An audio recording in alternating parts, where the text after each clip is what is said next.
I'm going to show you in programming view as an example a task that we have released in 3.0 called power saver procedures. Now what this does is it will take a power profile, a typical load power profile like the standard, which is your min and your max, right? Your trims.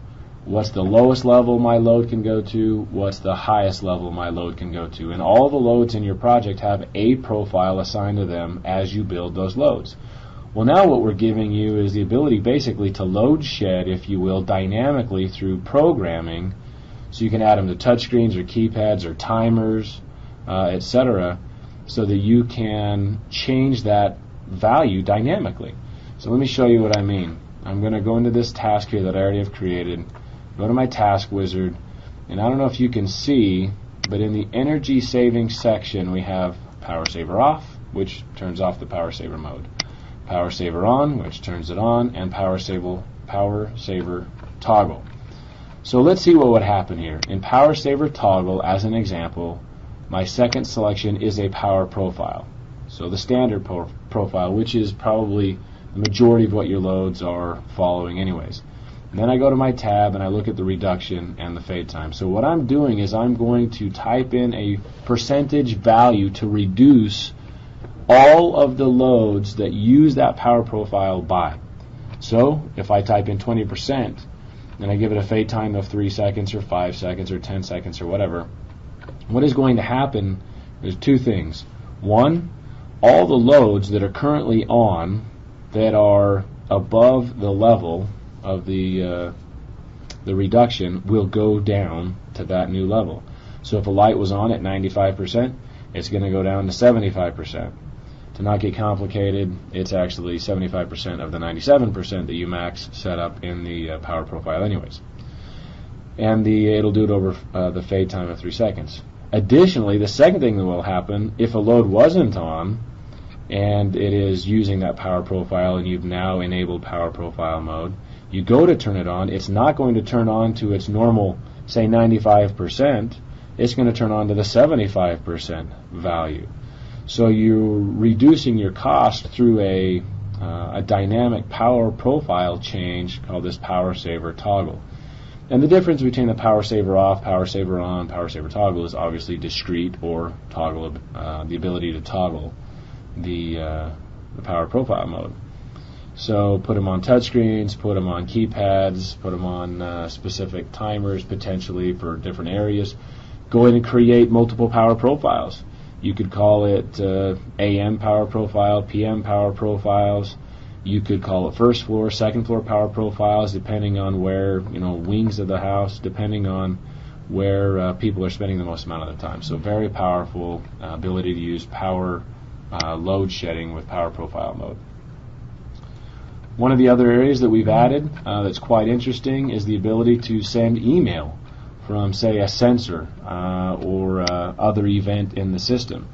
So let me show you what that is. Again, going to my trusty task wizard, I'm going to minimize lighting. I'm going to go to communication, messaging, and send email.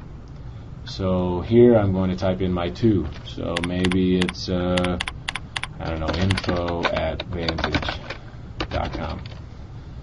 Or I could type in a cell number. I'm going to come from the Vantage system.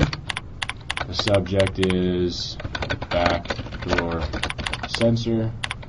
Message is backdoor sensor was triggered, as an example. Okay, that easy, that simplistic. And then I'm just going to assign this task to a sensor, so that when it gets triggered, it's going to send this. So not only would I have a momentary perhaps or an on or a motion sensor task, I would add this as a secondary event. I also want you to send this email out. Now one of the important things about this particular task is that it's going to require you to go up into the settings and project information and set up an email server for this project. So in this case, we're going to use smtp.comcast.com or .net or whatever it may be. Username is going to be, I don't know, whatever the username is for the account holder. that is using the Comcast or the Quest or the CenturyLink or the Bright House or the Cox or whoever the service provider is, and the password 123456789 or whatever the password is again for the user. Now it's important to note in this version of email support and server support is that the controller cannot handle secure authentication against the server.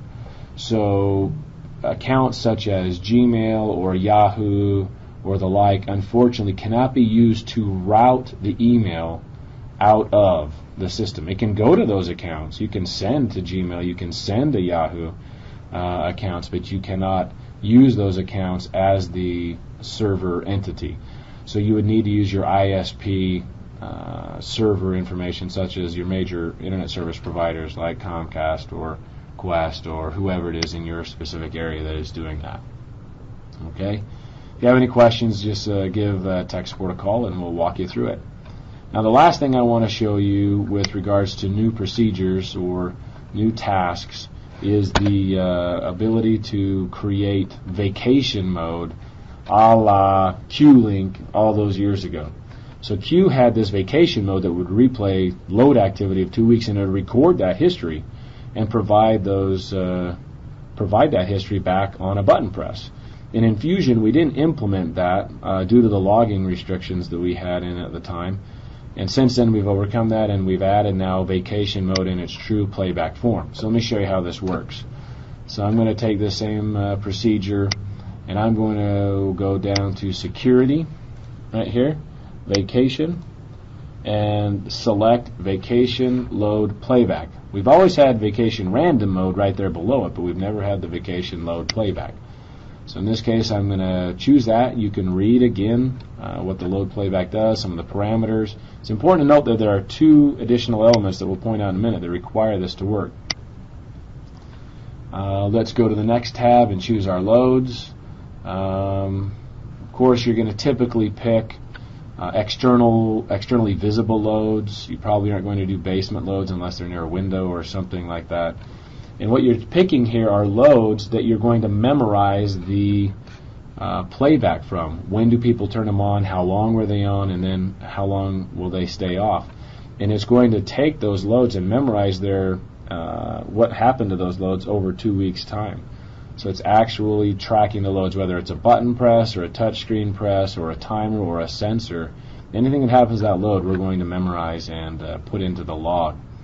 Now it's important to notice that I mentioned in here these tabs that are called backup task and cleanup task. Now the logs are not stored directly on the controller. We've actually changed that in Design Center 3.0. We've actually started storing the logs on the SD card so we can store a lot more information with a lot more data, a longer period. And so if you don't have load playback, so let's say you have vacation mode and there is no load playback, what we've done is we put a catch-all in here, which was a problem with Q. There was no load playback, nothing happened. So here you can say, okay, if there's no load playback, what do I want to do? So I wrote a quick task that said loads on, and I have a timer that fires that load on at, say, I don't know, sunset.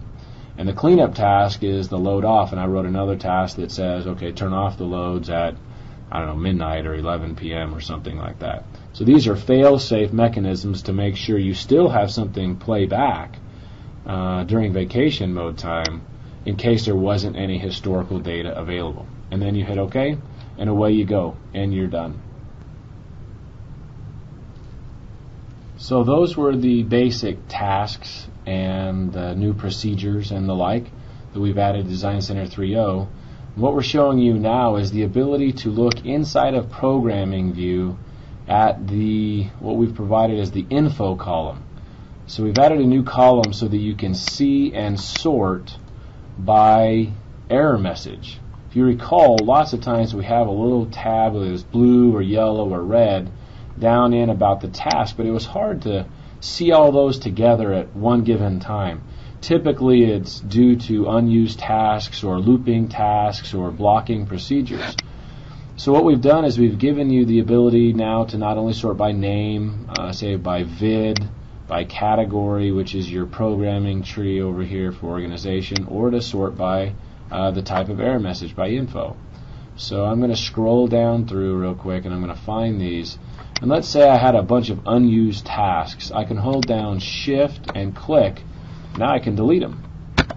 Or at least I can address them one at a time and see what all my error messages are inside of the task editor as opposed to the errors view on the right hand side pane.